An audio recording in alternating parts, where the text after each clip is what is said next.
Novogen is a biotech company focused on the development of new cancer therapies. We're listed on the Australian Securities Exchange and also on NASDAQ.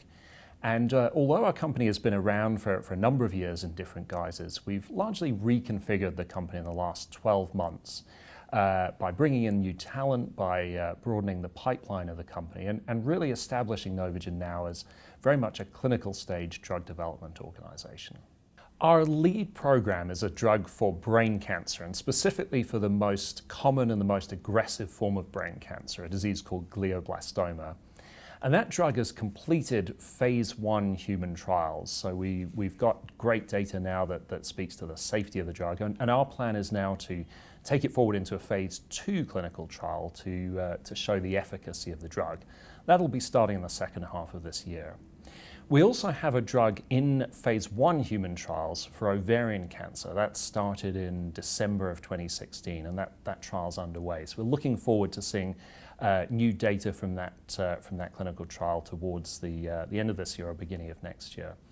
And then finally, we have some early stage research activity, which has been partly funded through a $3 million grant from the federal government.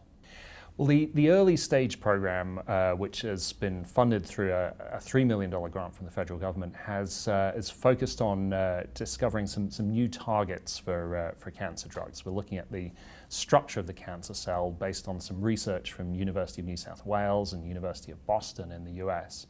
And so we're really excited to be taking that forward, as I say, with the support of the Commonwealth.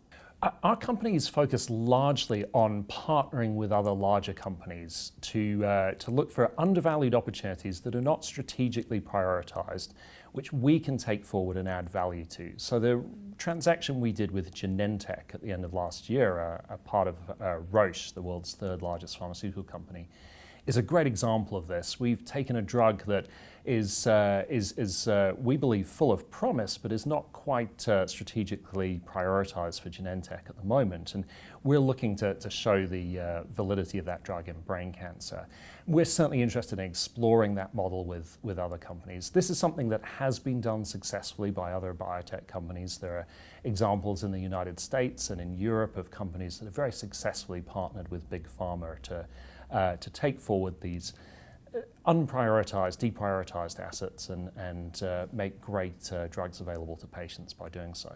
So as of 31st of December, we had about $18.6 million at bank, and on top of that, we received $4.4 million through the federal government R&D tax rebate. So effectively, that gave us a cash position of about $23 million as of 31st of December. We remain a pre-revenue company, but we do continue to benefit very extensively from the federal government R&D tax rebate, and over the next 12 months we'll be continuing to work on moving the programs forward. Well, we think this is going to be a very exciting 12 months for Novogen. We have clearly a very important job ahead of us to get the phase 2 clinical study for our lead program, our brain cancer program, up and running. So 12 months from now, we'd like to see that study very well underway. We'll also hopefully be reporting some data from our ovarian cancer program as well during that period. And I think that should be really exciting to see whether we have a new treatment option to offer to patients with ovarian cancer. So we think we've got a great 12 months ahead, and looking forward to sharing it with the investment community.